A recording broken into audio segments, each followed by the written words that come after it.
ఆచి చికెన్ మసాలా. ఏపీలో caste politics మళ్లీ మొదలయ్యాయి.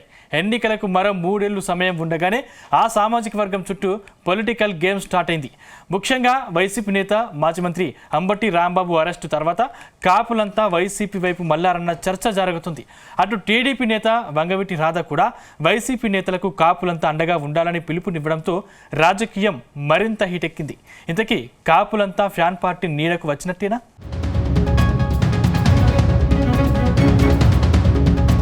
కాకినాడ జిల్లా కాపు లీడర్లకు అడ్డగా చెబుతారు.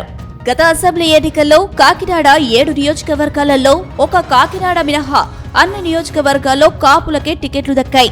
చివరకు కాకినాడ ఎంపీ సీటు సైతం కాపులకే కేటాయించారు. అయినప్పటికీ వైసీపీకి పెద్దగా కలిసి రాలేదు. కూటమి సర్కార్ హవాలో వైసీపీ నేతల అడ్రస్ గల్లంతైంది.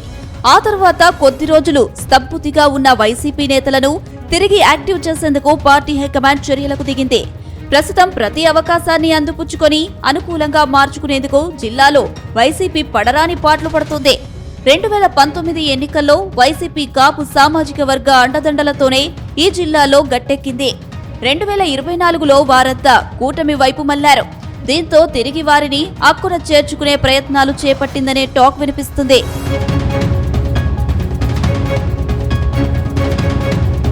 కాకినాడ జిల్లాలో కాపుల మద్దతు ఉంటే బలమైన పార్టీగా ఎదుగుతామని అన్ని పార్టీలు నమ్ముతాయి. దీంతో కాకినాడ జిల్లా వైసీపీ అధ్యక్షుడిగా కాపు సామాజిక వర్గానికి చెందిన మాజీ మంత్రి దాడిశెట్టి రాజాను నియమించారు. ఎమ్మెల్యే, ఎంపీ, మంత్రిగా పలు పదవులు అనుభవించి కాపుల రిజర్వేషన్ కోసం పోరాడిన కాపు ఉద్యమ నేత ముద్రగడ పద్మనాభంను పార్టీ రాజకీయ వ్యవహారాల కమిటీలో నియమించారు. కాకినాడ సీటును రెడ్డి సామాజిక వర్గానికి ఇచ్చినా మిగిలిన 6 ఇప్పుడు కాపు సామాజిక వర్గం వారే ఇన్ఛార్జీలు ఆ పార్టీకి ఉన్నారు. ఇదే సమయంలో మాజీ మంత్రి అంబటి రాంబాబు ముఖ్యమంత్రిని దూషించిన కేసుతో పాటు పలు కేసుల్లో జైలుకు వెళ్లారు.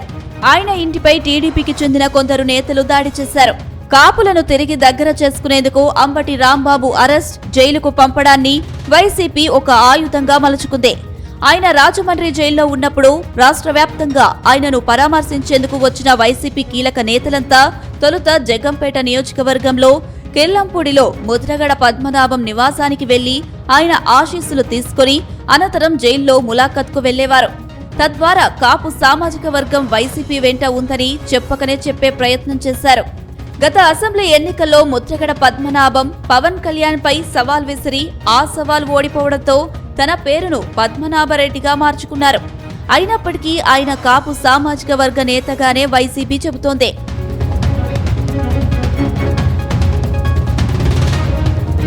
ప్రస్తుతం మాజీ మంత్రి అంబటి రాంబాబు అరెస్టు తమ పార్టీకి సానుభూతి అని కొందరు వైసీపీ నాయకులు ప్రకటించారు.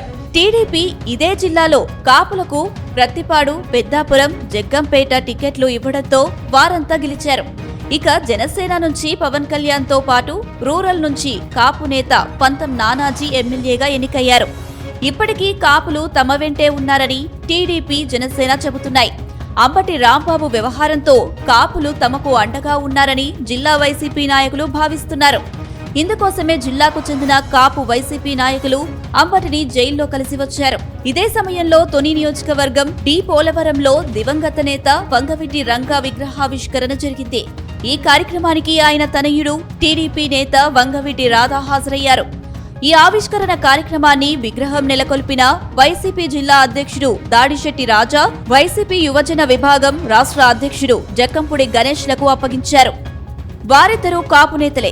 ఈ కార్యక్రమానికి హాజరైన వంగవీటి రాధా సభలో మాట్లాడుతూ జక్కంపూడి గణేష్ దాడిశెట్టి రాజాకు మీరంతా అండగా ఉండాలి, వారు బలంగా ఉంటేనే మీకు భవిష్యత్తులో పనులు చేస్తారు అంటూ పరోక్షంగా కాపులకు సూచించారు.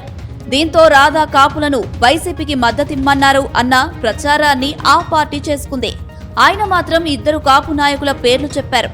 అయినప్పటికీ మొత్తం కాపులు వైసీపీ వెంట వెళ్లాలి అంటూ రాధా పిలుపునిచ్చారని కొందరు వైసీపీ నేతలు చెబుతున్నారు. మీ ఆశీర్వచనం ఎల్లప్పటికీ మన జక్కంపూడి గణేష్ కి, మన దాడిశెట్టి రాజాకి భవిష్యత్తులో కూడా ఉండాలని చెప్పి కూడా మీ అందరినీ మీ ఆశీర్వచనమే వాళ్ళకి అండ. వాళ్ళు బలంగా ఉంటేనే రేపు మీకు ఏదైనా సరే చేయగలుగుతారని చెప్పి కూడా మీ అందరికీ తెలియజేస్తూ ఈ కార్యక్రమం ఏర్పాటు చేసుకున్న ప్రతి ఒక్కరికి మనస్ఫూర్తిగా ధన్యవాదాలు తెలియజేసుకుంటూ సెలవు తీసుకుంటా ఉన్నాను. అయితే ఇదే సమయంలో ఉమ్మడి తూర్పుగోదావరి జిల్లాకు చెందిన కాపు సామాజిక వర్గ వైసీపీ ఎమ్మెల్సీ అనంతబాబు ఆ పార్టీకి గుదిబండగా మారారు. ఆయనపై సిట్ విచారణ పూర్తి చేసి మరోసారి కోర్టులో ఛార్జ్షీట్ వేశారు. ఆయన భార్య రోజాను A2గా కేసులో చేర్చడంతో కాపు నేత దళిత సామాజిక వర్గానికి చెందిన డ్రైవర్ సుబ్రహ్మణ్యాన్ని హత్య చేశారంటూ ప్రచారం మొదలైంది. అంబటి రాంబాబు ఎపిసోడ్తో పార్టీకి ఇమేజ్ వస్తుందని భావించిన తాజాగా సిట్ నివేదిక ఎమ్మెల్సీ భార్యను A2గా చేర్చడంతో మరింత డ్యామేజ్ అయిందని ఆ పార్టీ సీనియర్లు వాపోతున్నారు. అనుకున్నది ఒకటైతే జరిగింది మరొకటి అంటూ నిరాశలో పడ్డారు. మొత్తం మీద అంబటి రాంబాబు వ్యవహారం, వంగవీటి రాధ చేసిన ప్రసంగంతో కాపులు వైసీపీకి అండగా ఉంటారు అనుకుంటే తొలుత ఎస్టీ సర్టిఫికెట్తో గుర్తింపు, అనంతరం కోర్టు తీర్పుతో కాపు నేతగా ముద్రపడి హత్య కేసులో ఇరుక్కున్న అనంతబాబుతో డ్యామేజ్ ఎక్కువగా జరిగిందని ఆ పార్టీ నాయకులు అంగీకరిస్తున్నారు. ఆయనకు మద్దతిస్తే ఎస్సీ, ఎస్టీ వర్గాలు దూరమవుతాయని ఆందోళన ఆ పార్టీ అగ్రనాయకుల్లో వ్యక్తమవుతున్నట్లు సమాచారం. ఇప్పుడు ఏ అస్త్రాన్ని తెరపైకి తేవాలా అన్న ఆలోచన వైసీపీలో మొదలైంది.